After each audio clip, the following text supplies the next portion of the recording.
Memento homo, quia pulvis es, et in pulverem reverteris.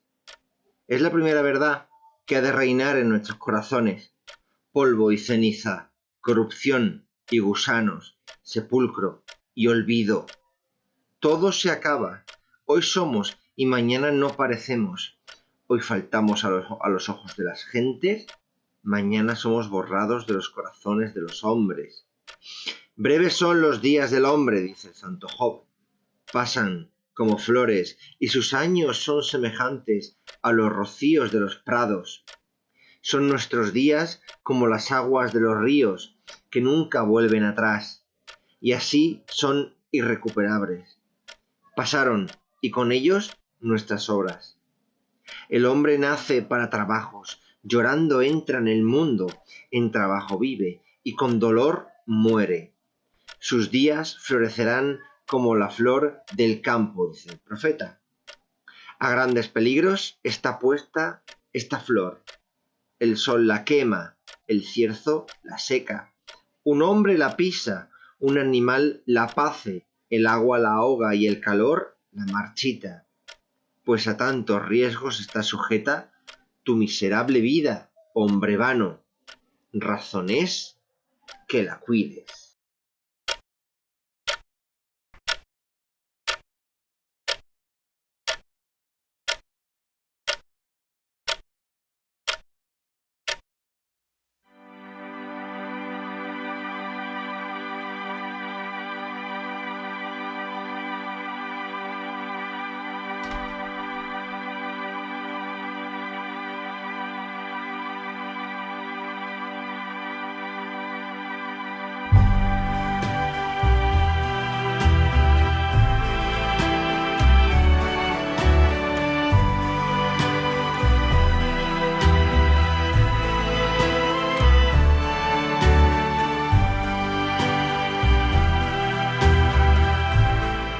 En Noches Áticas,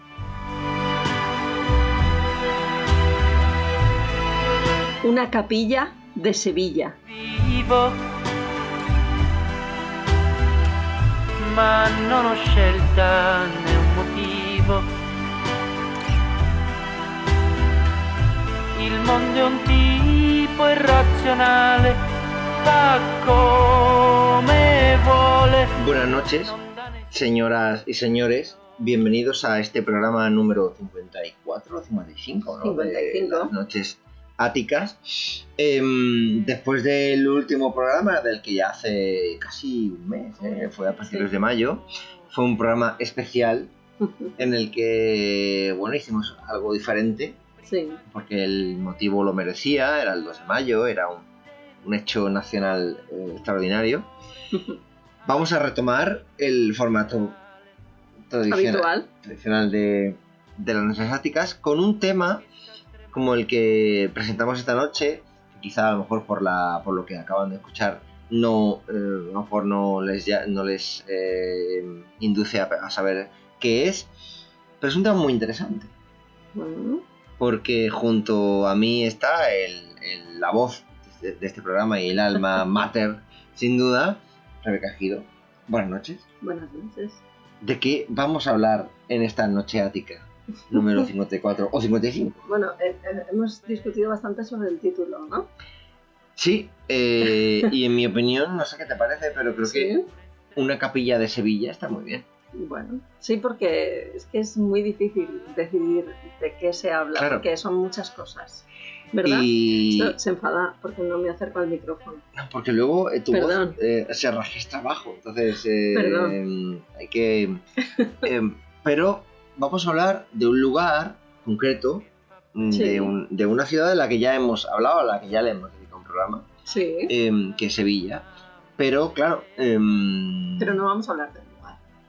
Nos sirve un poquito como excusa. Bueno, vamos a hablar de lo que contiene ese lugar. Eso sí. Muy especial. No es de los lugares más turísticos de Sevilla, por desgracia, pero o por es suerte. De los que todo el mundo debería visitar. Sí, es uno de los lugares donde se concentra una mayor cantidad de arte con mayúsculas profundidad. Y profundidad de una ciudad donde el arte pues está que ya por está todas llena. partes, claro. Sí.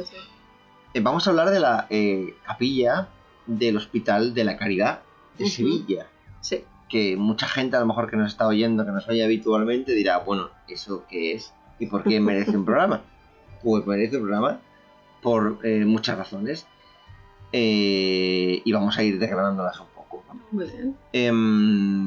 Pero antes hemos oído, lo que hemos oído al empezar este programa como apertura, es una parte, la primera parte, el primer fragmento de un discurso que pronunció el hombre que promovió... ¿Vamos a escuchar el discurso completo durante el programa? No tenía pensado. Uy, yo creo que deberíamos. ¿Tú crees? Sí. Ah, bueno. ¿Ves? Al final la productora manda en este programa. Es que he visto que luego te seguía y digo, a ver, es largo, debería seguir. Es largo, pero está conectado con otra persona muy importante en el cristianismo. Si quieres nos vamos contando en los diferentes bloques. Vale, me parece óptimo. Me parece óptimo. Pero, como siempre, vamos a retomar de nuevo el formato canónico de las noches áticas.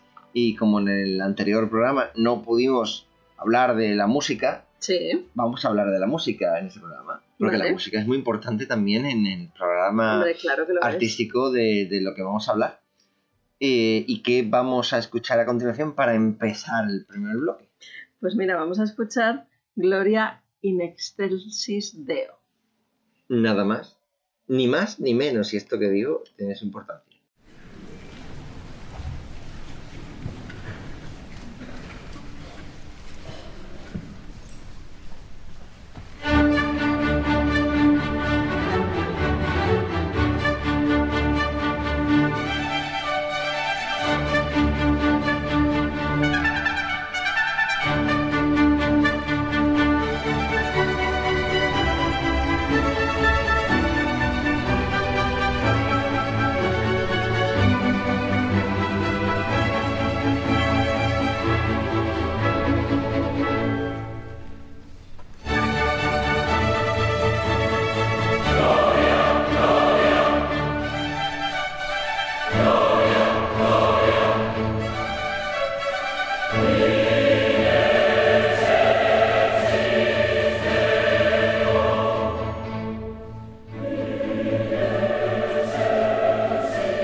La verdad es que no hay mejor forma de empezar este programa tan barroco que con esta música.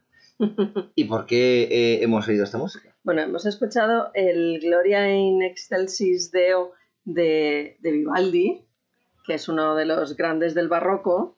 Es el Bernini de la música, vamos. Bueno, es uno de los grandes del barroco con Bach, que también creo que vamos a escuchar un poco. Yo creo que sí. Durante la charla. Sí, de fondo, ¿no? Händel, Rameau, Y bueno, he elegido esta versión de Voces para la Paz, dirigida por Fauró, y bueno, Gloria in excelsis Deo y Viterra Pax Homini. Gloria a Dios en los en el cielo Voluntatis. y paz en la tierra a los hombres de buena voluntad. Eso es.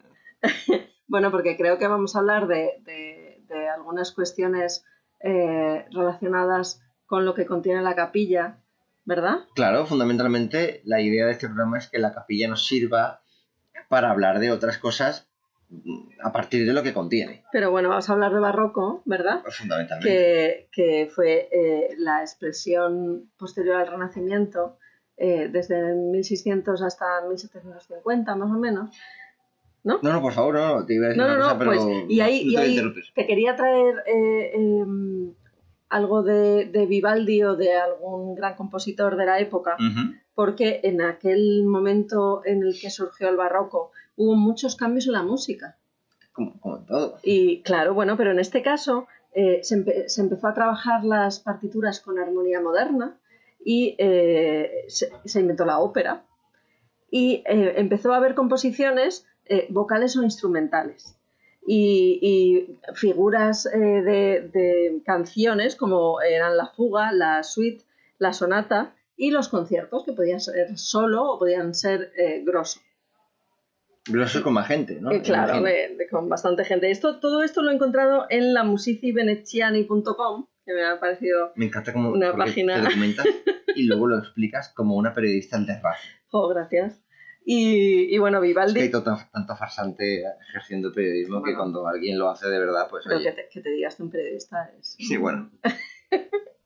Y bueno, Vivaldi nació el 4 de marzo de 1678 en Venecia y su padre, que se llamaba Giovanni Battista, era barbero y violinista y fue el que le enseñó a tocar el violín. Y le aficionó. Y Giovanni tocaba el violín en la Basílica de San Marcos. Y bueno, Vivaldi siempre tuvo un asma bronquial que le acompañó toda su vida. ¿Y sabes por qué le llamaban el cura rojo o el sacerdote rojo? ¿Por qué? Porque era pelirrojo.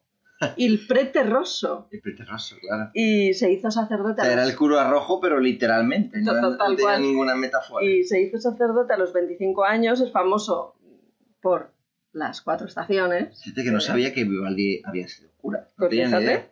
Entró a los 15 años en el seminario. Y me ha parecido muy curioso que hay algo que llaman los manuscritos de Turín, que son más de 300 obras que se perdieron de Vivaldi y después fueron encontrándolas. Y eso me ha parecido. Y bueno, el Gloria en la misa es un acto de alabanza y exaltación de la gloria de Dios. Eso es. Y bueno, como vamos a hablar de algo que me has contado esta tarde que me ha gustado mucho, que es los prolegómenos, las postrimerías. Las postrimerías de la muerte. Fundamentalmente vamos a hablar de las postrimerías.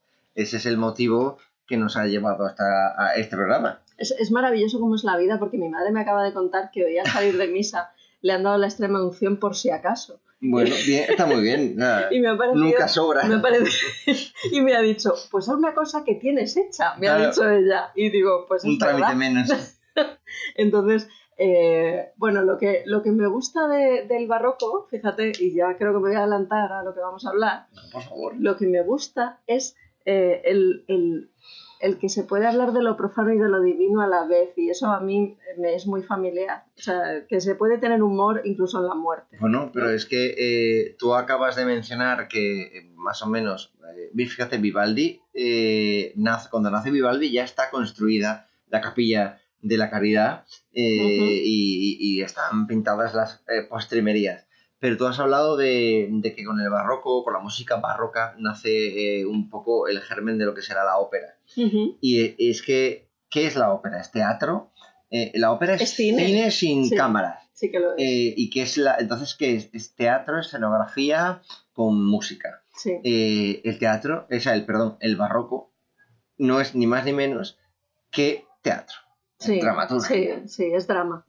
Es una puesta en escena bien pictórica, bien escultórica o bien musical. Sí, pero el barroco, ¿qué es ante todas las cosas? Es propaganda. O sea, el barroco es el resultado de la Contrarreforma. Claro, y claro. del Concilio de Trento. Y vamos a contrarrestar la reforma luterana que despojaba a los templos de imágenes Sí. y simplificaba la liturgia y hacía un montón de otras cosas más que no vamos a entrar ahora tampoco porque no es el programa para discernir esas cosas. Pero el barroco es un movimiento artístico que responde a un programa propagandístico y político, por decirlo de alguna forma. Sí. Pero qué gloria, ¿no? Qué gloria. Y la capilla del Hospital de la Caridad. ¿Dónde está la de capilla del Sevilla, Hospital de la Caridad? Pues A ver, está, para quien quiera ir a verla. pues está muy cerca, está de hecho al lado prácticamente de las Reales Atarazanas, que es donde durante muchos años... Las Reales Atarazanas es un sitio maravilloso de Sevilla que se ha llevado mucho tiempo sin poder ser visitado. Que sale, por ejemplo, es un escenario secundario de Juego de Tronos. ¿Sí? Porque las atarazanas son, quienes sean de Barcelona, que nos escuchen, o quienes hayan ido a Barcelona, las atarazanas son unos astilleros góticos donde en la Enormes. Alta Edad Media se hacían barcos, ¿no? Fundamentalmente de guerra, pero bueno, no solo.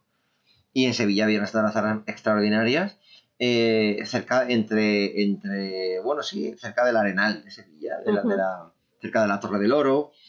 Y en las naves góticas de las atarazanas de Sevilla, muy cerca, de hecho la capilla original de la Hermandad de la Caridad, que se fundó en el siglo XVI, un poquito cuando empieza el barroco, para, como misión fundamental, enterrar a los muertos, a los vagabundos, gente miserable que moría en la calle sin que nadie se cuidara de ellas.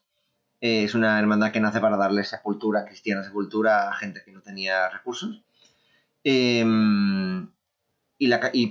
por concesión real les ceden unas naves de las atarazanas. Y ahí está su capilla original, que luego no recuerdo por qué motivo, si por un terremoto, la tienen que reconstruir. Y aquí es donde entra nuestro gran personaje al que está dedicado este programa, que es Miguel de Mañara. Luego en el tercer bloque intentaremos dar pinceladas de su biografía, falsamente creído como el origen del Don Juan, de la figura literaria del Don Juan. Pero no es por él. Pero no es así. Pero bueno, se le atribuye esa leyenda. Y esa capilla es un sitio extraordinario al que sigue estando en un conjunto de edificios que siguen prestando la función original para que fueron concebidos en el siglo XVI, que es dar cobijo a la gente que no tiene nada.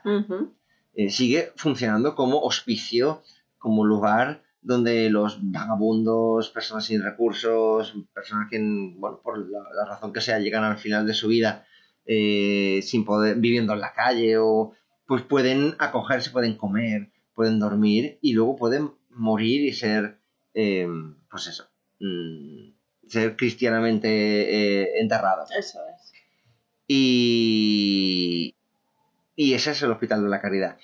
Y el Hospital de la Caridad tiene una capilla que es una iglesia muy pequeñita porque es solo de una única nave, pero que es una de las grandes joyas artísticas iba a decir de Sevilla, no, de España, del mundo.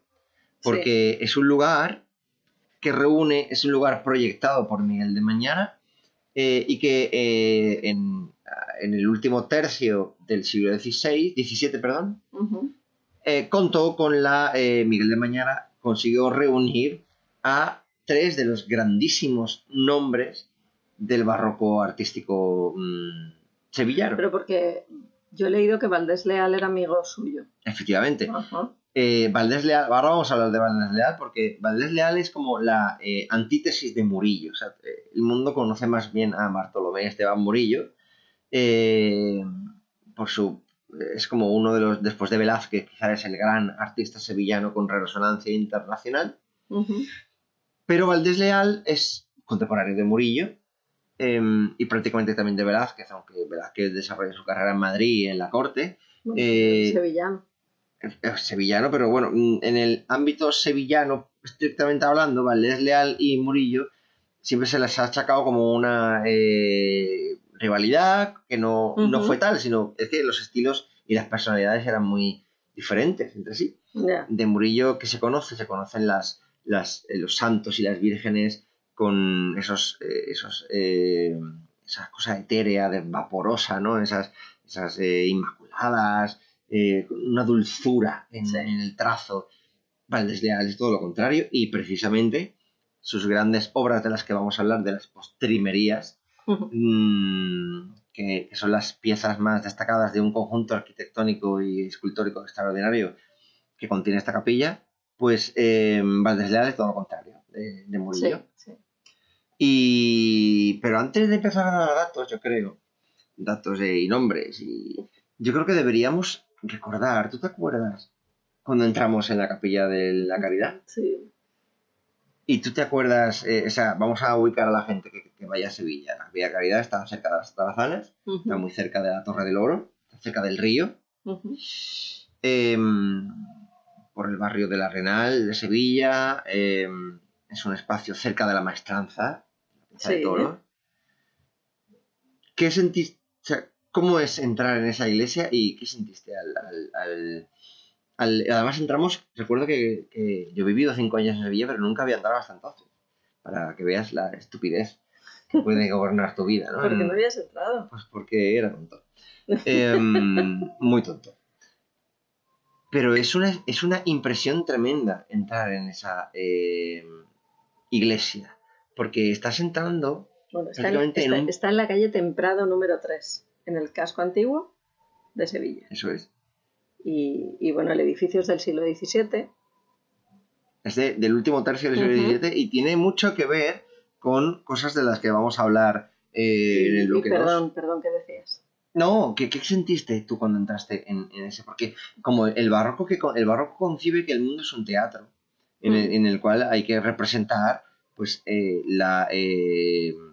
básicamente el hecho de que la vida es fugaz, es breve, la muerte puede alcanzarte en cualquier momento, por lo tanto hay que vivir en paz y en consonancia con Dios. Y luego me vas a contar de dónde viene todo esto, ¿verdad? Sí, bueno, viene fundamentalmente del Concilio de Trento y la Contrarreforma. Pero ahí hay cosas bastante... O sea, a mí me impresionó mucho, lo primero de todo, que estábamos solos allí. Estábamos solos, es verdad. Y entonces eso es porque no es un sitio muy turístico. No es un sitio al que vaya mucho la gente. No sé, iba a decir por desgracia, pero a lo mejor no. Bueno, no, a lo mejor es por suerte. Yo ya no pienso eso. El otro día tuve la tentación de ojalá todos los españoles tuvieran los billetes a mitad de precio a Canarias. Y luego dije, mira, no, mejor. Ahí van a colonizar los madrileños. Claro. Es un coñazo. Lo primero que me impresionó fue que estábamos allí solos. Y después fue la sensación de recogimiento. O sea, no es un monasterio, pero la sensación es de que ese es un sitio, el sonido del reloj. ¿Te acuerdas? Efectivamente, uno entra en la capilla del Hospital de la Caridad y nada más entrar, enfrente de la puerta, no es principal, pero cuando entras los visitantes, hay un lienzo extraordinario, que es una de las dos postrimerías. ¿Qué es una postrimería? Pues las postrimerías son, según iba a decir la creencia, no, según los preceptos cristianos, sobre todo barrocos, cuando un hombre está muriendo o está a las puertas de la muerte, se enfrenta a la muerte propiamente dicha, y luego las postrimerías son unas fases, es decir, la muerte, el juicio, y luego la condena, que sería el infierno, o la gloria, que sería el cielo. O sea, son como las fases que el alma de un hombre, o el cuerpo y luego el alma de un hombre, atraviesa desde la muerte hasta su salvación o condena, ¿no? Porque por lo que yo he leído sobre este tipo de expresiones, este tipo de pinturas, se puso de moda el hacer cuadros donde un obispo estaba muriendo igual que un obrero. Efectivamente. ¿Por qué? Porque hay muchas teorías al respecto. Fundamentalmente, como ya te digo, el barroco es propaganda político-religiosa. Bueno, y exaltación. No, pero claro, pero entre las cuestiones fundamentales de ese programa ideológico que era el barroco, que utiliza el arte como vehículo para plasmarlo y para proyectarlo hacia el infinito, como así fue, porque no hay mejor vehículo propagandístico que el arte. Está el hecho de eso, representar la inevitabilidad de la muerte, como por un lado hay teóricos, hay gente que entiende que por un lado intentan explicarle al pobre que se conforme con su pobreza, porque al fin y al cabo el pobre y el rico mueren igual. Por eso las postrimerías de Valdés Leal, uno de los cuadros, Finis Gloriae Mundi, aquí termina la gloria del mundo, pues efectivamente son dos féretros abiertos, en uno de los cuales sale un obispo con su mitra y sus símbolos de poder terrenal, de prestigio, de reputación, y al obispo se lo están comiendo los gusanos literalmente. Es que el Valdés Leal es muy explícito. Por eso es lo contrario de Murillo. Y además tenía fama el señor de desagradable por culpa de los cuadros. Dicen que estaba obsesionado con la muerte. Es que hay muchas leyendas en torno a la propia figura de Valdés Leal. Pero creo que es injusto, porque uno puede pintar eso y luego ser muy majo. No, pero te voy a decir por qué... me ha llamado la atención. Pero vamos a hablar luego en el segundo bloque de por qué Valdés Leal pintaba como pintaba, por qué la muerte es un tema predominante y recurrente en esta época, porque vamos a adelantarlo, es que justo a la mitad del siglo XVII había ocurrido en Sevilla, que Sevilla era la capital del mundo, era la capital económica y cultural del Imperio Español, y había ocurrido la Gran Peste del 1649, que básicamente se liquidó a la mitad de la población de Sevilla. Claro, entonces la muerte era un tema predominante en la Sevilla de ese momento, de los años posteriores a la peste, ¿no? Y luego la otra postrimería que está justo enfrente es Inictu Oculi. ¿Y eso es? En un parpadeo, básicamente sería una traducción. Y sale la muerte como una canina enorme sosteniendo un reloj. Y es que allí hay un reloj que suena. Claro, lo que tú decías, ese reloj que está junto al altar, de un púlpito, y el reloj no para de sonar. Además, es que, claro, como ocupa todo el espacio. Y como hay tanto silencio allí. Exacto. Eso es muy impresionante. Entonces es tremendo. Y en esa capilla tiene mucho que ver, no solo por solo por estos dos cuadros ya merecería la pena ir. Son dos cuadros de un realismo, de un verismo extraordinario. Es todo lo contrario de las pinturas de Murillo, efectivamente, porque hay mucha... la muerte son los atributos del poder terrenal, del dinero, del estatus social, todo lo que importa en la tierra están muy presentes en los cuadros, a la vez que está la muerte. De manera que el mensaje es: no te preocupes por ser muy importante, por acumular mucha riqueza. Que va a dar igual. Que va a dar igual. Que te va a morir igual. Es como lo que yo le digo a los runners, ¿no? Sí, la muerte te va a alcanzar. Pero bueno, es una forma de explicitarlo. Pero no solo eso, sino es que encima Miguel de Mañara, que fue el que promovió esta gran obra, que es una capilla muy pequeña, pero por dentro es extraordinaria, por fuera no es capaz de imaginar. No, por lo fuera que hay no dentro. lo parece.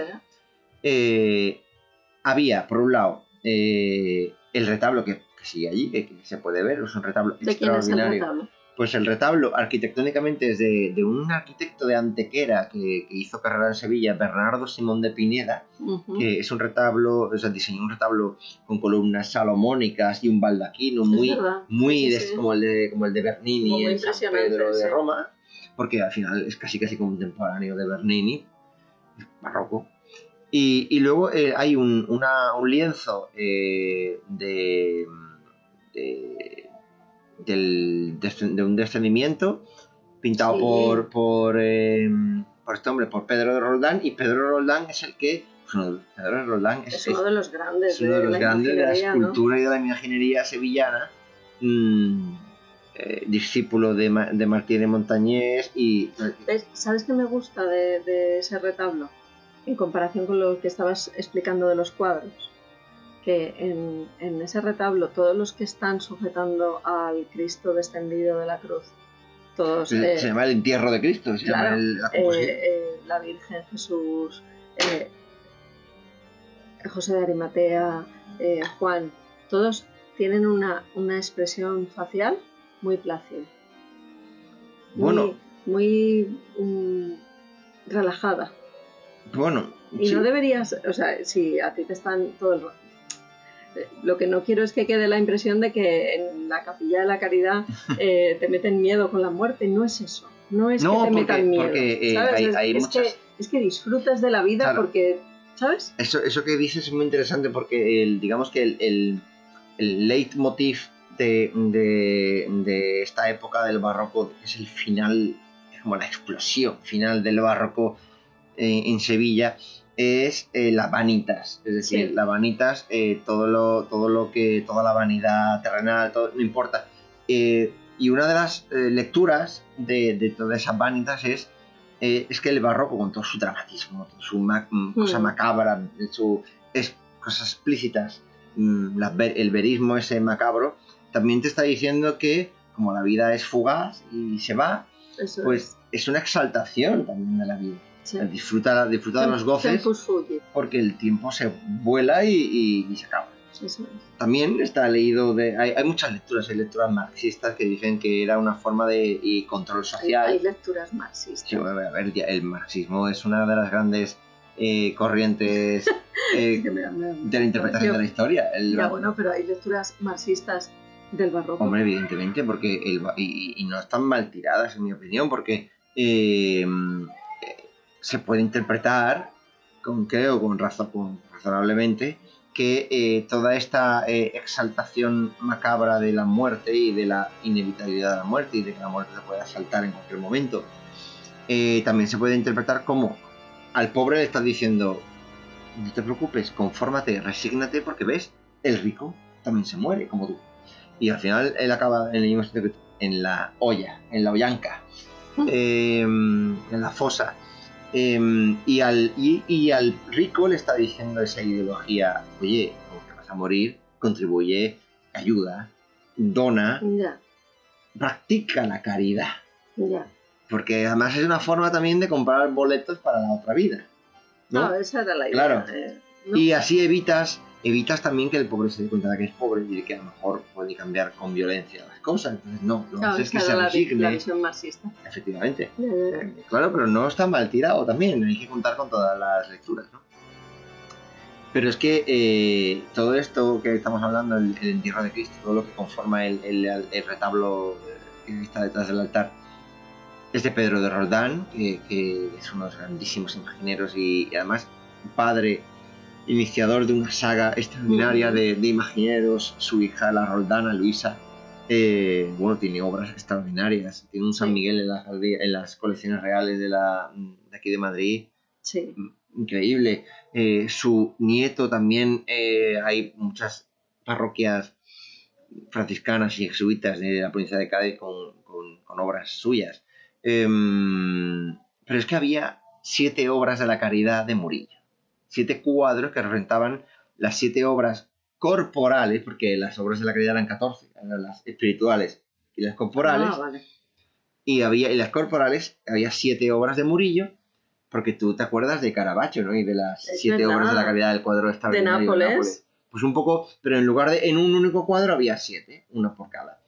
Pero Sevilla, en la Guerra de la Independencia, fue ocupada por un tal Mariscal Soult, perdóname, Franco. Las corporales son dar de comer al hambriento, dar de beber al sediento, dar posada al peregrino, vestir al desnudo, visitar al enfermo, visitar al preso o redimir al cautivo y enterrar a los muertos. Eso es. Y las espirituales, ya que estoy, te las cuento, enseñar al que no sabe, dar buen consejo, corregir al que se equivoca, eso es muy difícil, perdonar al que ofende, también es muy difícil, consolar al triste, eso, si eres Georgina es fácil, sí. Sufrir con paciencia y orar por los vivos y difuntos.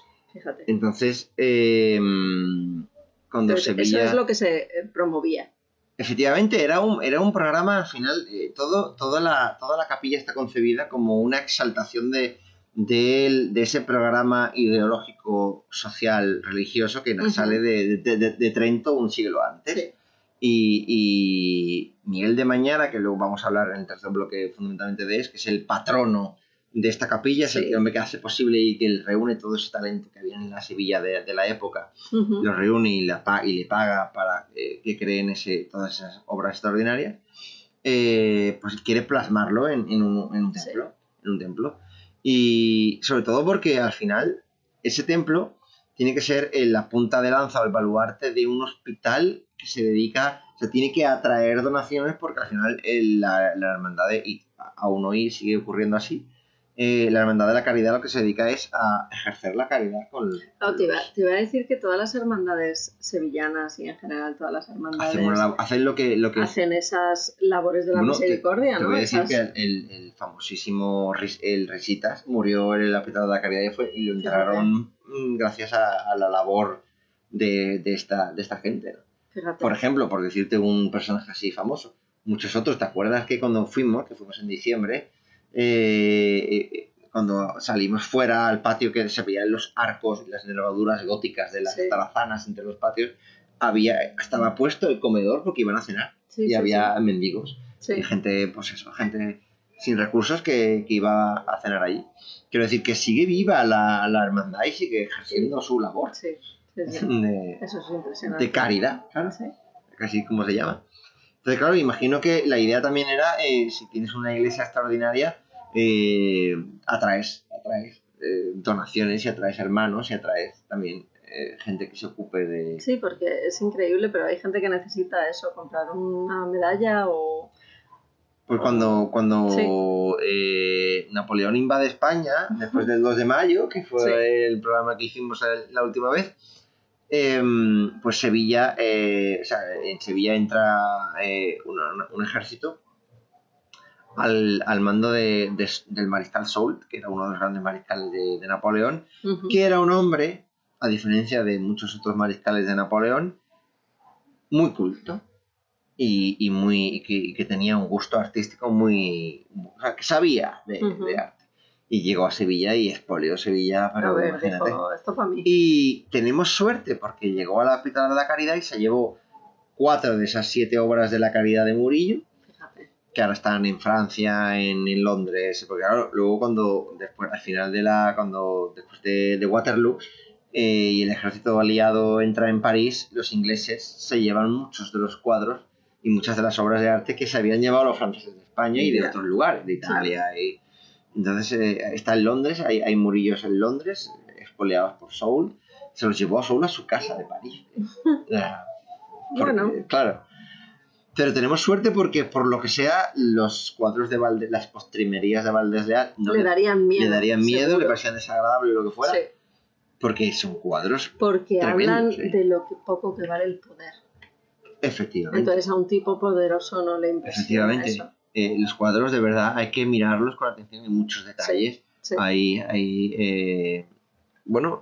En la génesis de este programa está vamos a hablar de algún cuadro que nos gustara y que, bueno, pues al final hemos elegido estos. Bueno, bien. Y yo creo que podemos dar paso al segundo bloque en el que vamos a intentar hablar un poco de, fundamentalmente, de estos cuadros más detalladamente, quizá. Pues mira, si te parece, escuchamos un poco más del discurso de Mañara y la segunda canción. Pues extraordinario.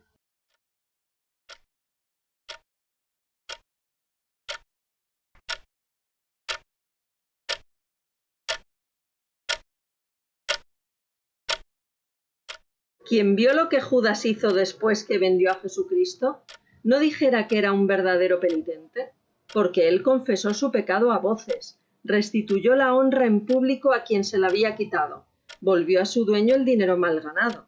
¿Quién, viendo estas demostraciones, no dijera había enteramente satisfecho su pecado? Y con todas estas circunstancias se condenó, porque el corazón estaba de diferente color que las obras exteriores. ¿Qué importa que la boca diga pequé, si el corazón no dice nada? Que desprecie las riquezas con la lengua cuando las guarda el corazón. ¿Qué importa? Llega a las playas de Nínive el profeta Jonás. empieza a sonar su voz por las calles y plazas de aquella opulentísima ciudad. Pregona la justicia de Dios que vendrá sobre sus habitadores dentro de 40 días. Y al instante empiezan todos a llorar y a hacer penitencia de sus pecados. Bien pudieran aguardar algunos días, pues sabían tenían 40 días de término. No, sino luego hicieron penitencia, desde el rey hasta el más vil esclavo. Viene el auxilio de Dios. Suena la voz del Señor, de Jonás, en nuestros corazones. No hay que aguardar segunda voz, no sea que sea la postrera que Dios tenga determinada para castigar nuestros pecados. Estos varones ninivitas tiene Dios guardados para el día del juicio, y con ellos juzgará a estos embelesados del mundo.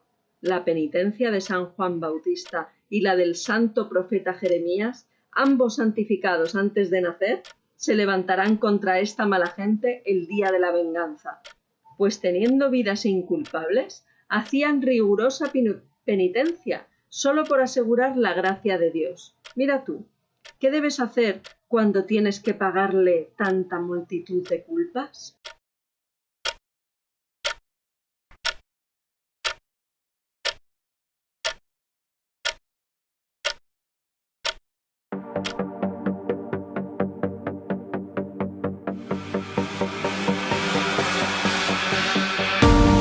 Voy a negar la evidencia delante de mí.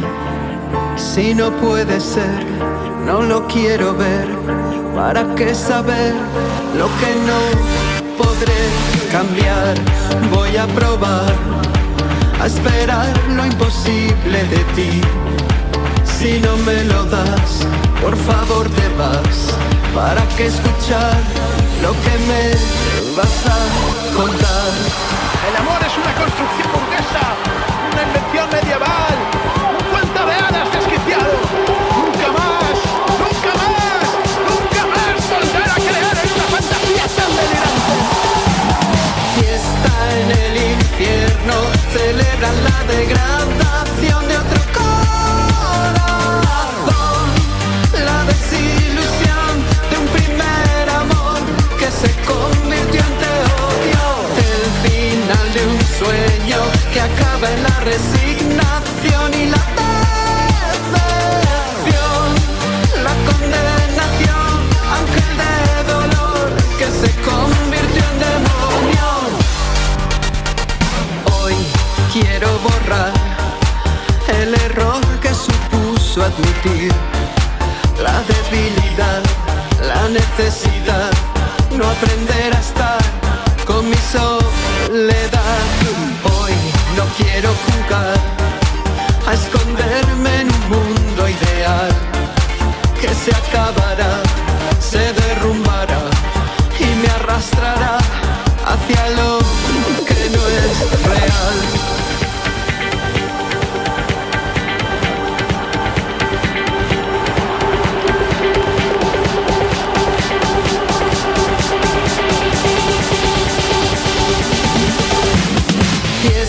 En el infierno celebran la degradación de otro corazón, la desilusión de un primer amor que se convirtió en teodio, el final de un sueño que acaba en la resignación y la decepción, la condenación, ángel de dolor que se convirtió en demonio.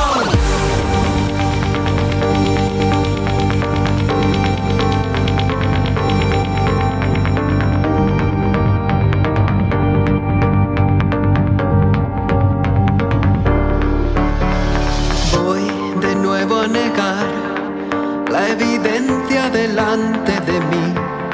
Si no puede ser, no lo quiero ver. ¿Para qué saber lo que no podré cambiar? El amor es una construcción burguesa, una invención medieval, un cuento de hadas desquiciado. Nunca más, nunca más, nunca más volver a creer en una fantasía tan delirante. Fiesta en el infierno, celebran la degradación de otro corazón, la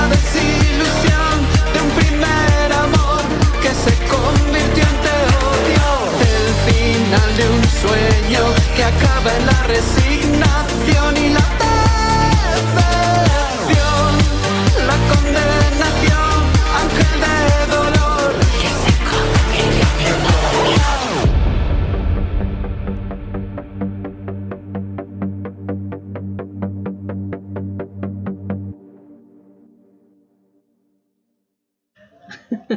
La verdad es que... ¿Cómo te torció el culo? Me has torcido el culo, pero con muy buen criterio, creo. Porque escuchando la letra de esta canción es casi una canción teológica. Sí. Entonces viene muy bien. Eso es. Ahí está la gracia y el arte de la producción musical del programa. No, verás, es que tú me dijiste que íbamos a hablar de la capilla y con lo cual íbamos a hablar de barroco y entonces yo pensé, canciones barrocas, ¿qué hay barroco ahora mismo? Y lo que hay es Fangoria. Porque el barroco está vivo, el barroco no es... no se circunscribe a lo que la historia dice que... No. Y bueno, coincidirás conmigo que Fangoria es puro barroco. Es puro barroco. Bueno, porque bordea el Kiss, porque el barroco siempre bordea... Claro. Esa desmesura siempre... Que escucharte eso a Alaska le gustaría mucho. Pero bueno, tú sabes que Fangoria nació en 1989. Vaya, tenía yo un año. Fíjate. Pues fíjate. Y lo forman Alaska, que es María del Olvido Garajova, que nació en México el 13 de junio, el día de San Antonio. ¡Hala! De 1963. Alaska tiene 2 años menos que mi padre. Efectivamente. Eso también me tuerce el culo. Bueno, pero ya no te voy a hablar más de ella porque... ¿Por qué? Pues porque he decidido que el año que viene le vamos a dedicar una noche ártica. Solo a ella. Hala, porque sí. Me parece bien. Vale. Entonces te cuento que cuando ellos formaron Fangoria, bueno, antes tenían Alaska y Dinarama, que era el grupo que tenía Alaska con Nacho Canut y con Carlos Berlanga, y ya sacaron un disco en 1991 que se llama Salto Mortal, y bueno, ellos hacen pop, electrónica, un poco de house, de dance, en fin, una mezcla muy barroca.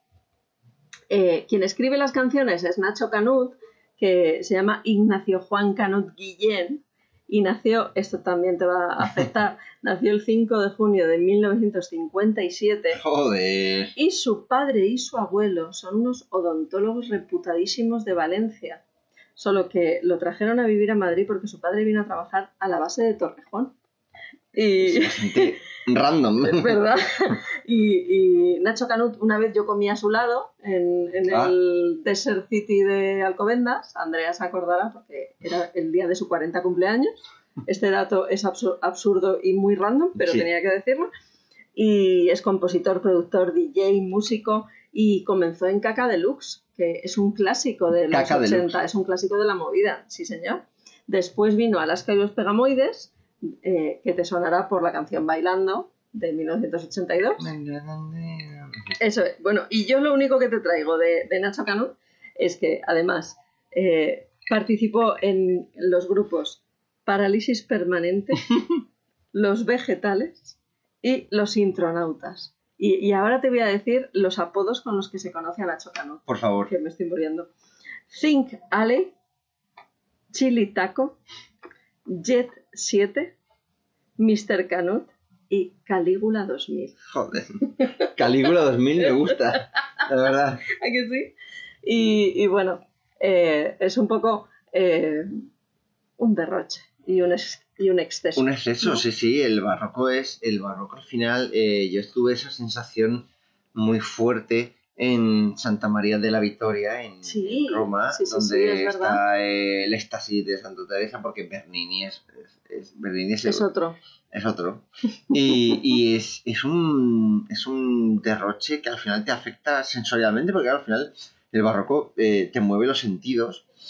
Pero es posible quedar abrumado, incluso, no sé, marearte dentro de una capilla barroca, porque es un apabullamiento. ¿Sabes dónde me pasó eso? En esta de Sevilla que me llevaste. En San Luis de los Franceses. ¿Cómo sabía que lo sabías? Porque me sentí muy mareada. Que ahora está desacralizada, ¿Y se Ahora puede visitar? lo lleva la Junta, pero es una iglesia extraordinaria. Tiene Yo pasé muchísimos días de mi vida yendo a la universidad por delante y estaba en obras y luego pude ir contigo y ahí hay un Sí. Velázquez, de hecho, por dentro. Sí, O sea, sí. Y por 13 euros puedes acceder a un paraíso barroco en el centro de Sevilla extraordinario. Claro, es que el barroco como programa político, social, ideológico, está muy ligado a ciertas órdenes. Está muy ligado, Sí. por ejemplo, más que a los franciscanos, que ya tenían un par de siglos, creo, antes cuando llega el barroco, sobre todo a los jesuitas. Sí. Los jesuitas son la gran orden del barroco en el mundo, la que proyecta el músculo, ¿no?, de la iglesia contrarreformista. Y esto, el discurso de la verdad que hemos escuchado otro fragmento en tu voz, de Miguel de Mañara, no es ni más ni menos que una emulación de los ejercicios espirituales de San Ignacio de Loyola, del fundador de la orden de los guerrilleros de Cristo, porque al final es un poco, los jesuitas han sido siempre... Sí, que lo que viene a decir es que como que tienes que hacerte a la idea y imaginarte tu cuerpo... Claro, ¿no? cuanto más fielmente Muy te imagines realista. la corrupción de tu carne, cuanto más seas capaz de imaginarte cómo te mueres y cómo es la muerte y qué va a pasar con tu cuerpo, que se van a comer los gusanos, y más fácil será para ti darte cuenta de lo poco que importa eso, de lo poco que importa tu cuerpo, y por supuesto de lo poco que importa todo el dinero que tengas en tu casa. Ser el más rico del cementerio al final no importa una mierda, porque cuando te mueras vas a ser igual que los reyes, igual que los papas, igual que los obispos, igual que la gente poderosa. Vas a ser nada. Claro, es que hay que llegar a final de mes con la cuenta cero. Eso no vamos a decir el pecado, pero no el pecado. Pero no el penitente. Porque es una persona que algún día a lo mejor llega a altas esferas de la vida. Pero es verdad, y la verdad lo dijo en un tanatorio, nunca mejor dicho. O sea, Mira, una cosa que he encontrado en lo de San Ignacio de Loyola que me has contado, dice una cosa. Dice, no el mucho saber harta y satisface al ánimo, más el sentir y gusta de las cosas internamente. Bueno, esto está ligado un poco a que, claro, se puede interpretar esta cultura barroca como una forma de asustar a la gente, pero o de inducirla a la resignación, pero también se puede interpretar como una inducción a disfruta, a que el tiempo que... Uno, de hecho, siempre en la gran peste de Atenas, contra Tucídides, en las grandes catástrofes, siempre la gente, cuando ve que la muerte acecha y puede venir de un día para otro, la gente rompe, o sea, destruye esas ideas de ahorro, de esfuerzo y se da al disfrute. ¿Por eso crees que ahora en España están los bares llenos? Yo creo que eso influye, aunque sea inconscientemente, eso es una corriente de pensamiento que hace efecto, yo creo que sí. Pero eso es el gran poema de Walt Whitman también. Sí, claro, evidentemente. Pero toda esta imagen de las vanitas, de la muerte, que son las postrimerías de Valdesleal, que, bueno, en este segundo bloque vamos a intentar hacer un comentario un poquito más pormenorizado. Al final, cuando tú ves a un esqueleto que sostiene un reloj, que ese es el reloj de las horas que te quedan, y las va contando, y hay una balanza en el cual hay dos balanzas, y en una pone tus cosas buenas que aportas, porque al final cuando te mueres cuando te mueres eres un balance. ¿De dónde leí yo eso? Una frase, no, fíjate, como estoy leyendo las memorias de la autobiografía de Lauren Bacall. Uy, ¿y por qué te estás leyendo la autobiografía de Lauren Bacall? Eso lo sabrán los oyentes de las Noches Áticas, ¿no? En su momento. ¿En el próximo capítulo? Sí, puede ser. Creo que cuando habla de la muerte de Humphrey Bogart, uno de los uno de los cartas que le mandaron amigos y tal, más o menos cito de memoria, decía, en esta vida te vas, cuando te mueres, tus manos solo sostienen lo que han dado. Algo así era. Ujú. Y pues un poco esa es la mentalidad de estos cuadros. Es decir, en la balanza cuando te mueras, no van a poner las casas que tenías, ni las No. acciones en el banco, ni el dinero del banco que No. tenías. Van a poner lo que dieron tus manos de bueno y de malo, ¿no? Sí. Entonces, Sí. y eso es lo que sale en los cuadros de Valdés de Al. Hay una en Nictu Oculi, creo que es detrás de la canina que sale sosteniendo el reloj, hay dos balanzas y pone ni más ni menos. En una pone ni más y en otra pone ni menos. Y ya está. Y ya está. Y en el suelo tirados, como si no valieran nada, pues hay joyas, hay coronas, tiaras, Bueno, es que no vale nada. ropajes, etcétera, ¿no? Sí, sí, sí. Y Es muy difícil llegar a ese convencimiento, ¿eh? Hombre, es más fácil cuando... Es más fácil cuando no tienes nada, ¿no? Por ejemplo, cuando no tienes nada y cuando durante los últimos 20 años has visto morir mucha gente a tu alrededor. Que Sí, es lo que también. pasaba en la Sevilla de ese momento. Sí. Y en la Sevilla de ese momento hay quien vincula, claro, Velázquez, por ejemplo, era sevillano, vivió más o menos en estamos hablando de los reinados de, sobre todo Felipe IV, que fue un reinado muy largo y donde la decadencia de España como primera potencia se hace muy patente. Hay quien vincula todo esto, estos cuadros, por ejemplo, de Valdés de Al, Ujú. esta cultura del desengaño, lo vincula con, por ejemplo, el cuadro ese tan fascinante que, por ejemplo, a Pérez Reverte le gusta mucho y yo creo que lo ha tenido siempre muy en cuenta para crear su ala triste. El cuadro de Marte cansado, Sí. que está en el Sí, Prado, sí, sí, sí. es velazquiano. Y también hay gente que vincula todas estas postrimerías de la muerte de Valdés de Al, toda esta cultura de la decadencia en la que la propia Sevilla estaba sumida, ¿no? Porque Sí. Sevilla era una ciudad muy opulenta donde había grandísimos contrastes. Esto sale ya en Cervantes, que vivió en Sevilla. O sea, en Sevilla había gente que vivía con un lujo asiático Mm. y compartía calles con gente que vivía en la más ignominiosa miseria y con pillos, y con golfos, con gente que se dedicaba a robar y a intentar aprovecharse de la riqueza de los demás. Por ejemplo, el soneto ese de Quevedo, de miré los muros de la patria mía, ¿no? Sí. Esa cultura de que, esa conciencia de que España se está yendo a la mierda. Entonces, todo esto sobrevuela también los cuadros estos y esta idea de proyectar un templo religioso para un poco... y vamos a ver cómo está relacionado con la propia vida de Miguel de Mañana, al que vamos a dedicar el siguiente bloque. Porque al final, bueno, es una cultura cíclica en el mundo, ¿no? El del tempus fugit, la fugacidad de la vida, vive mientras estés vivo, disfruta mientras estés vivo porque vas a morir. Creo que Sí, culturalmente sí, eso se hace. es cíclico y el barroco bebe mucho de ello, Ujú. pero en realidad es ese culto en esa capilla de San Luis de los franceses que tú decías antes, Ujú. que tú mencionabas antes, hay muchas calaveras. Muchas, es verdad.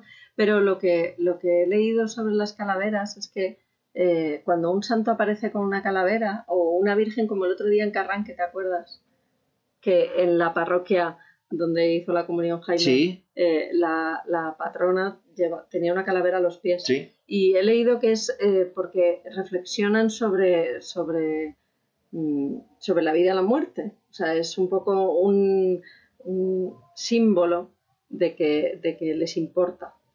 No es un santo sin más, ¿sabes? Es que yo creo que en las épocas de prosperidad la muerte tiende a quedar en un segundo No plano se porque mira. la prosperidad indica plenitud, indica Sí, confianza en el futuro, indica pues vas a ser inmortal, ¿no? Esa idea de inmortalidad que siempre sobrevuela todo a el las tiempo se sociedades, muere gente que no se había muerto. a las sociedades ricas, pero en los periodos de decadencia es mucho más visible Es la más muerte. fácil, hombre, y supongo que después de una peste, pues más aún. ¿no? Y tengo como anécdota también, bueno, como anécdota o como comentario, porque es 20 años después más o menos estamos hablando de que la capilla de la Caridad queda ya completada en torno al 1670 o por ahí, más o menos. La capilla ya luce como la pueden ver hoy, más o menos. Bueno, aunque hoy hay réplicas de los murillos robados que sustituyen a los originales. Sí. Pero bueno, más o menos es igual. Y bueno, por cierto, debajo del altar mayor está enterrado Miguel de Mañara. Sí. Y que no sabe lo que pone en la lápida, que no bajamos a la cripta, creo. Sí, bajamos. Sí, bajamos. Sí. No me acuerdo. Sí. Aquí yace el peor y el más pecador de los hombres. Sí, es verdad.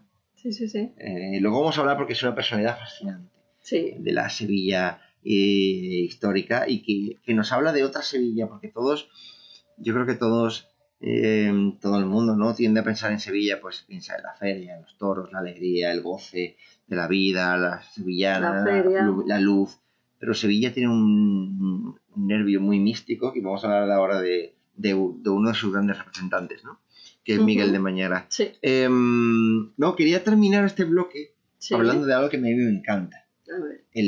El sábado santo, porque sale la hermandad del Santo Entierro. Y la canina.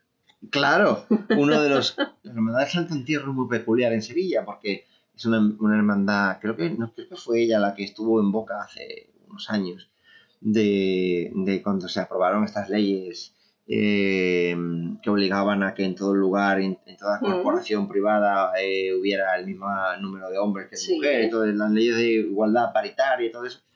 La hermandad del Santo Entierro se plantó porque creo que no permiten que ninguna mujer sea hermana, creo. Estoy hablando de memoria, a lo mejor ya sí, no me acuerdo. Pero es una hermandad muy, muy peculiar porque es una hermandad con pocos hermanos y siempre es como una representación de toda la totalidad de la Semana Santa. Como sale el Sábado Santo, que casi no hay pasos en Sevilla, después de una semana muy intensa, pues es como yo me haría de la canina. Muy formal. Entonces salen 3 pasos. Pero no me dejan. Sale un Cristo yacente, sale una Virgen, un palio, creo. Hablo de memoria, ya te digo. Y sale la muerte. Y sale la canina, que es con un lema muy barroco, que es la propia muerte se supera a sí misma, algo así. Mos mortem superavit. Es más o menos en la traducción en latín es esa. La muerte triunfa de sí misma o algo así. Que es pues es un poco la gran victoria de Cristo al resucitar, ¿no?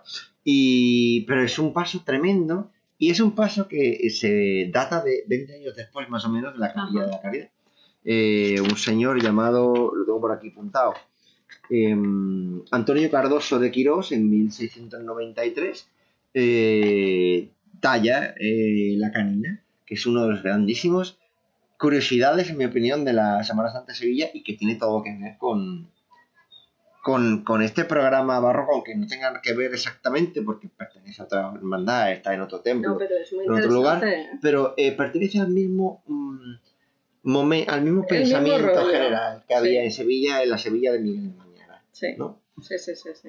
Y yo creo que vamos a escuchar un último fragmento del discurso de la verdad, vale, que es un discurso que bebe muchísimo, ya te digo, de San Ignacio de Loyola, del creador de los jesuitas, el fundador, perdón, y vamos a escuchar una canción. Vale. Y luego me la explicas. Venga. ¿Qué vamos a escuchar?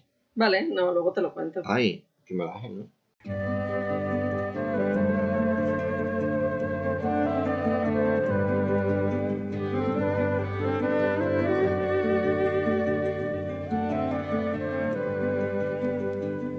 Di que el cielo tiene granos y que afuera hace mal día. Cuéntame el chiste del gato, dame aquella medicina. Cuéntame una tontería cuando llegue la agonía.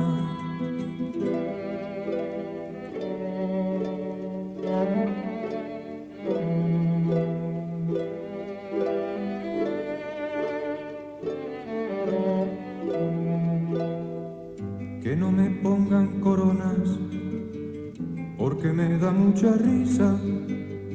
Me ha subido algo la fiebre. Quiero un vaso de agua fría. Cuéntame una tontería cuando llegue la agonía.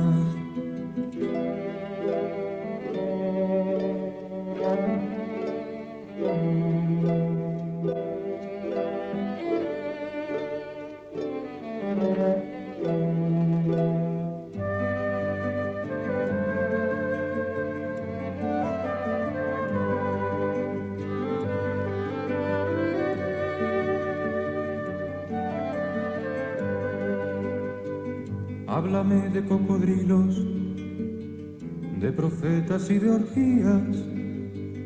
Abre entera la ventana, que me quema la saliva. Cuéntame una tontería cuando llegue la agonía.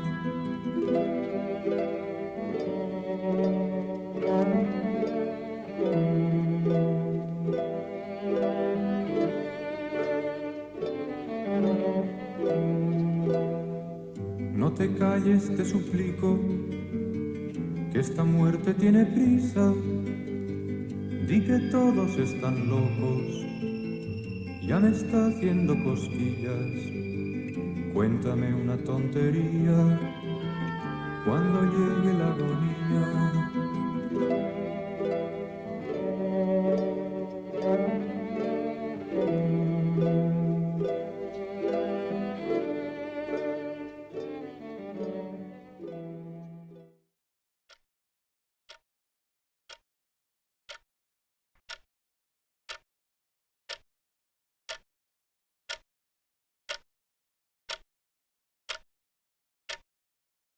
Ahora te ven mis ojos, y hago penitencia en ceniza y llanto.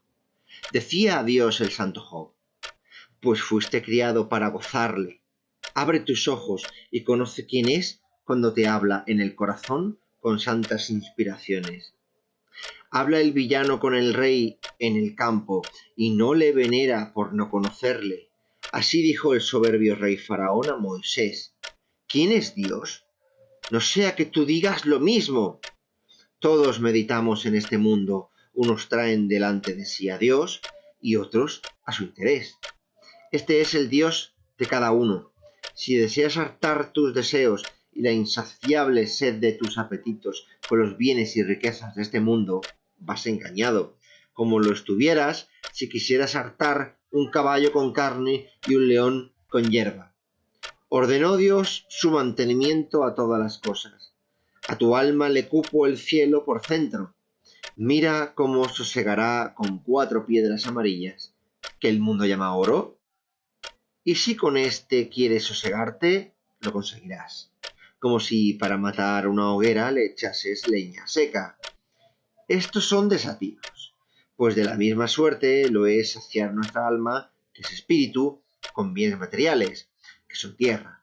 Cuando salgas de este cuerpo en que habitas, verás estas verdades, y llegará el día en que no tendrá noche para ti, o la noche que no tendrá día, y salgas de este mundo para otro siglo. Hermano mío, si quieres tener una buena muerte, en tu mano está. Ten buena vida, que con buena vida no hay mala muerte, ni buena muerte con mala vida. Todo se acaba, si no ha de durar. ¿Qué se te da de conseguir lo que deseas? Si sirves a los príncipes, ellos te dejarán mañana, o tú los dejarás con tu muerte. Mira a San Francisco de Borja lo que le sucedió.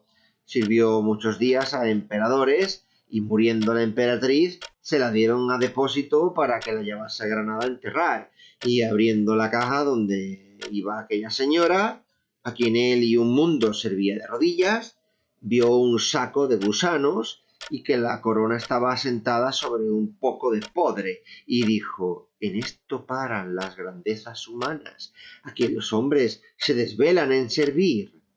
Yo prometo que de aquí en adelante no servir a señor que se muera. Como lo prometió, así lo hizo, sirviendo a Dios tan de veras como nos lo dice su santa vida.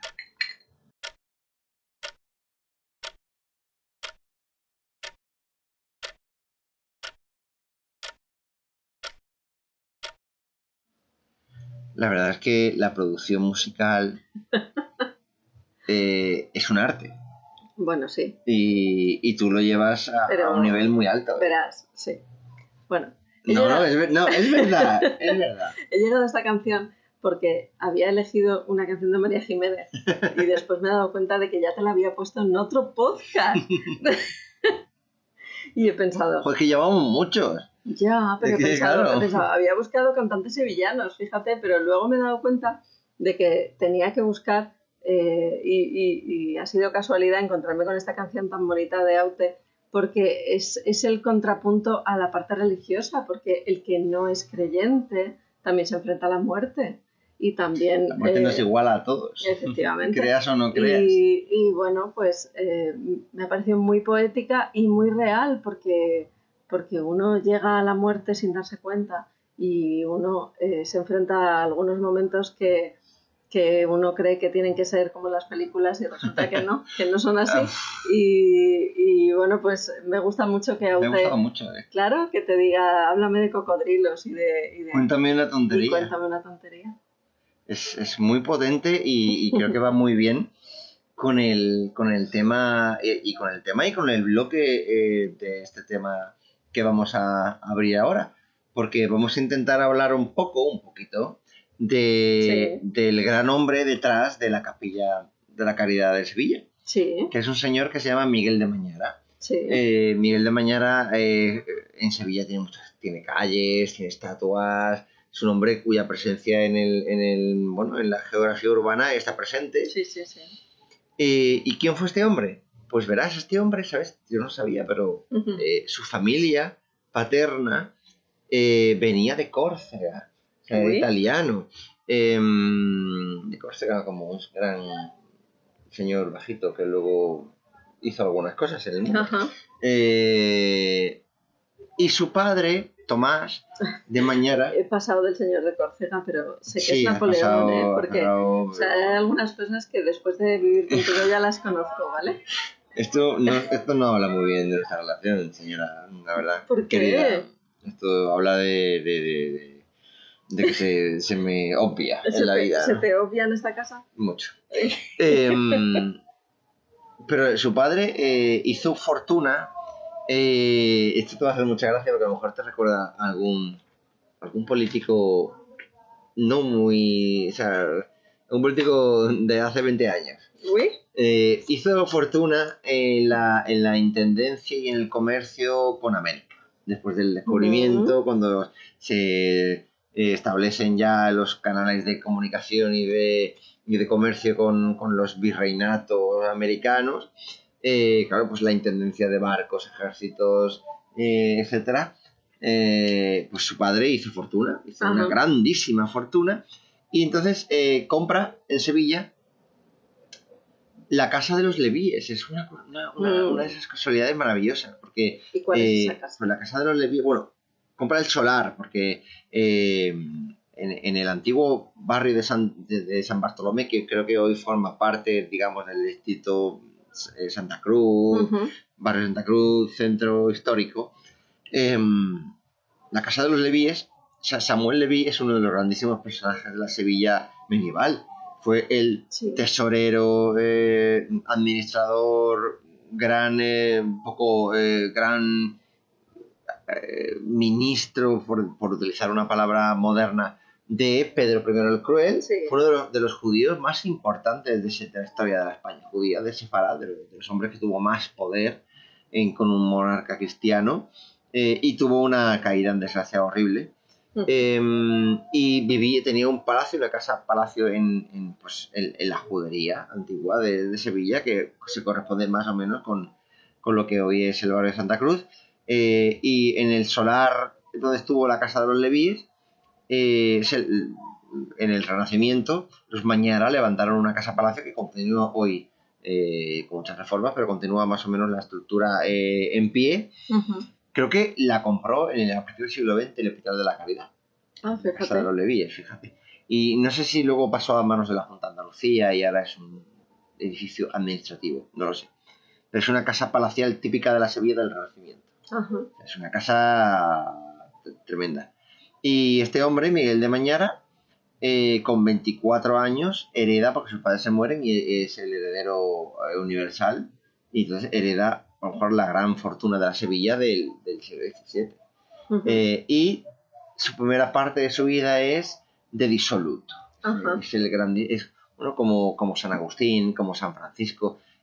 Cumple el perfil de estos grandes hombres santos de la Iglesia que tienen una vida muy libertina.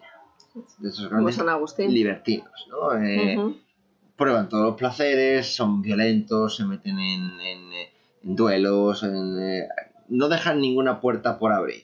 Pero mi pregunta es, se habla de que el Don Juan está inspirado en él, pero porque el Don Juan de Zorrilla está inspirado en una obra de Molina. Pero claro, es que es imposible que No puede ser. Miguel de Mañara, porque Miguel de Mañara vive más o menos 100 años después, o en torno a... O sea, vive mucho después. De la obra de Tirso de Molina, Claro, entonces, que es el convidado de piedra. Exacto. Uh-huh. Tirso de Molina no pudo nunca inspirarse en Miguel de Mañara porque básicamente Miguel de Mañara nació, pues eso, casi un siglo después. De ningún modo pudo ser la inspiración. Pero vamos, que le gustaba salir. Pero y claro, pasárselo. de hecho, la leyenda, cuando se investiga o se estudia los orígenes del mito literario del Don Juan, se va siempre a Sevilla. Se cree que el Don Juan siempre está ambientado en Sevilla. En Sevilla se siguen haciendo representaciones teatrales callejeras, en Todos los Santos, bueno, imagino que en toda España, pero como que se tiene Sevilla como por la ciudad de Don Juan. Pero es que, claro, Miguel de Mañara era un libertino, era un hombre de costumbres disipadas, ¿no? Disoluto, pero por lo visto se casó y tuvo un matrimonio bastante feliz. De hecho, no era normal que alguien estuviera enamorado de su mujer en aquella época. Era algo bastante... Bueno, no era habitual. Y él, verdaderamente, al parecer, sí que estaba enamorado de ella. Empezó a cambiar su vida de joven aristócrata con mucho dinero en una Sevilla donde los placeres mundanos eran... Pues, sería el que venta a Nueva York o ahora a Dubái de la época, ¿no? Sí. Y su mujer se muere. Joven. No sé muy bien si por un aborto o por alguna enfermedad o en la peste, no me acuerdo. Pero bueno, se muere. Así preparamos estos capítulos. Sí, con mucho rigor. Sí. Pero el caso es que se cuenta que Miguel de Mañara tuvo biógrafos como Gregorio Marañón, que es un personaje muy importante, es que es un personaje muy fascinante. Y al final Miguel de Mañara es todo lo contrario del donjuanismo, es un ejemplo de ascetismo. Es decir, cuando se muere su mujer, él entra en una etapa de acercamiento a lo religioso. Claro, le pilla la gran peste sevillana que diezma la población. Sevilla pierde la mitad de su población. Es que eso es tremendo. Pero eso es en apenas, en menos de 5 años, o sea, es una cosa bestial, ¿no? Y entonces Miguel de Mañara... tiene una fortuna y además no tiene nada ya que perder. Exacto. Y no tiene hijos tampoco, porque no ha tenido hijos con su mujer. Y hay una leyenda, la leyenda dice que él tiene 3 ensoñaciones / visiones que hacen que cambie ya por completo su forma de vivir después de la muerte de su mujer. Básicamente las ensoñaciones que tiene o encuentros extraños que no le sabe explicar es que él ve su propia muerte, su propio cortejo fúnebre. Uf.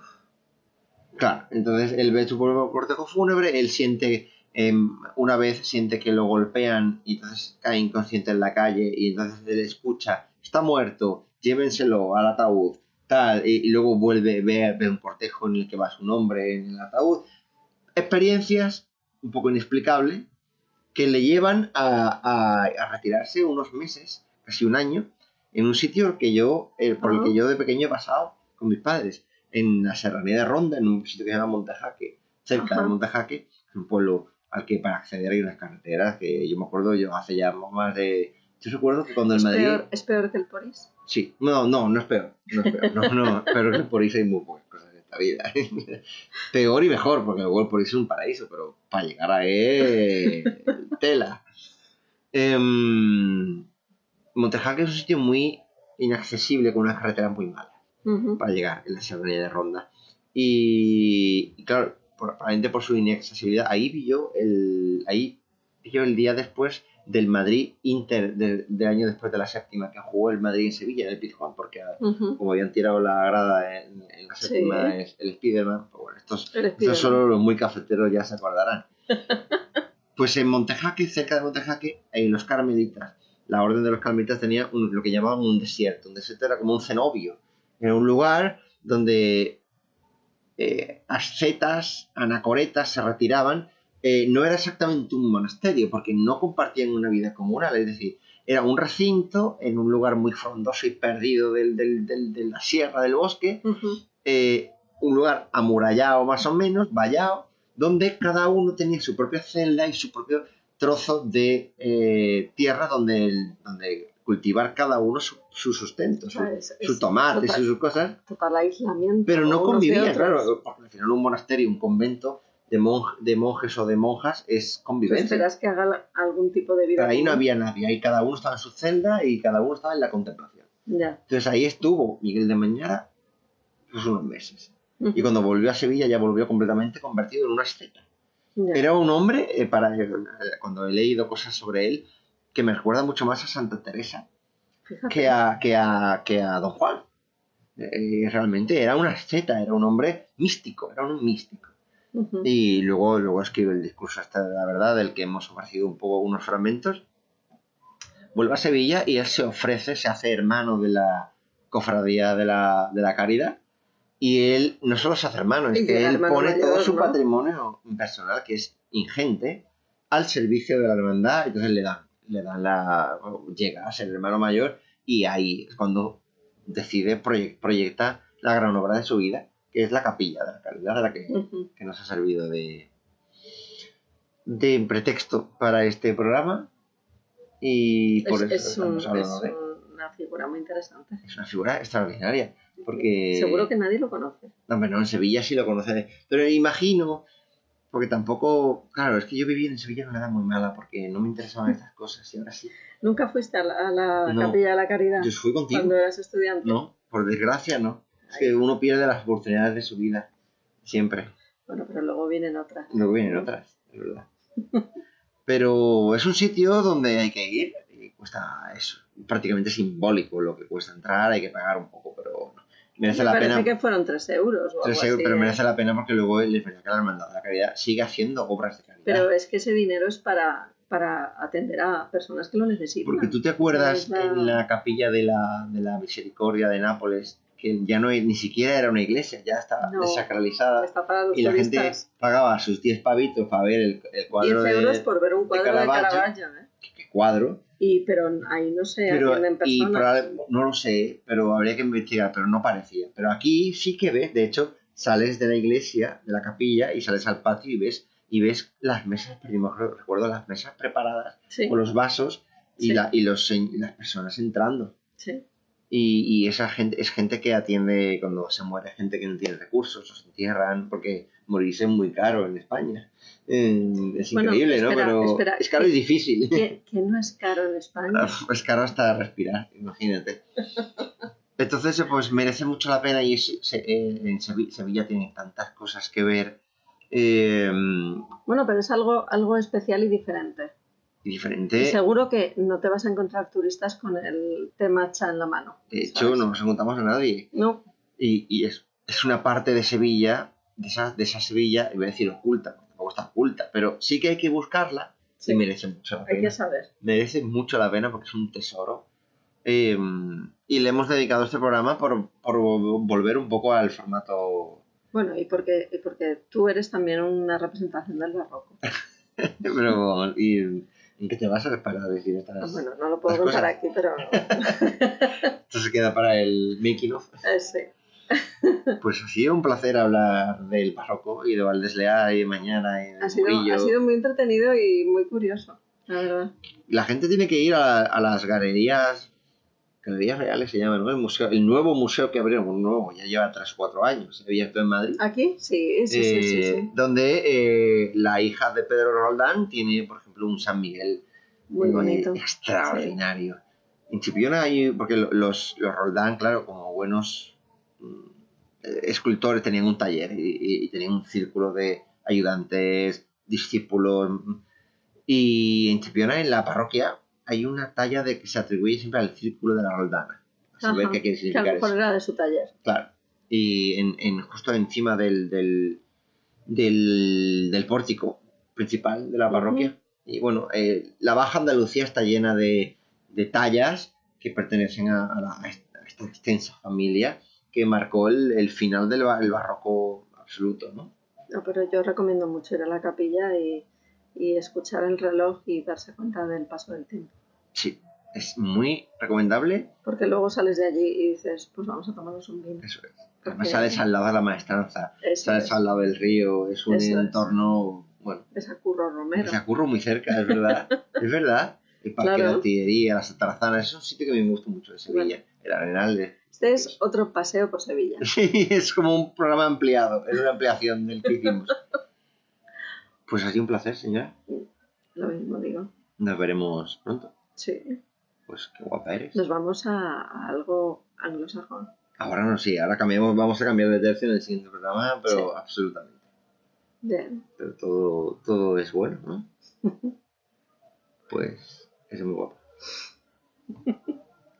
Come ti inganni se pensi che gli anni non hanno a finire? Bisogna morire, bisogna morire, bisogna morire.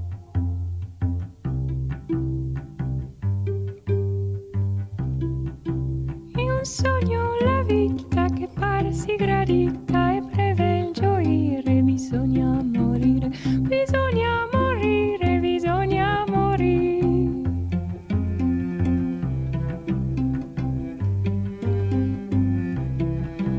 Non val medicina, non giova la china, non si può guarire. Bisogna morire, bisogna morire, bisogna morire.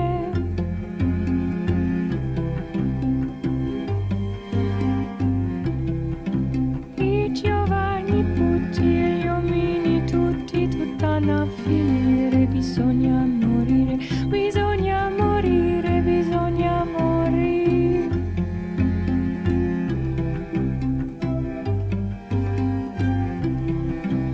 I sani, gli infermi, i bravi, gli inermi, tutt'hanno a finire. Bisogna morire, bisogna morire, bisogna morire.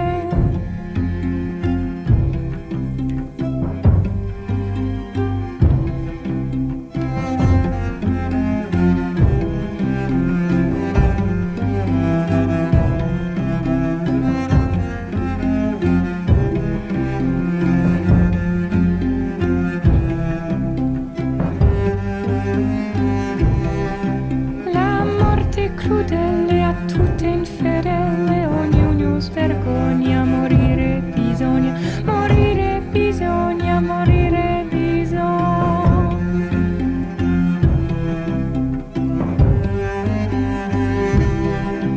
È pura pazzia, gran frenezia, partirsi menzogna. Morire bisogna, morire bisogna, morire bisogna.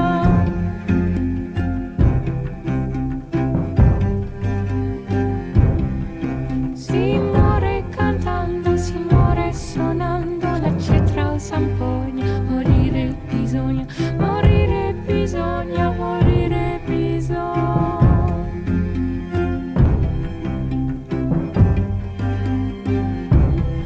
Si muore danzando, bevendo, mangiando con quella carogna. Morire bisogna, morire bisogna, morire bisogna.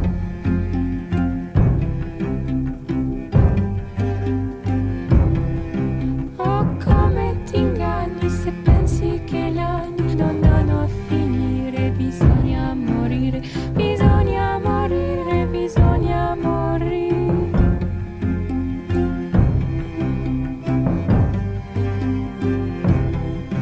Bisogna morire, bisogna morire. Bisogna morire, bisogna morire.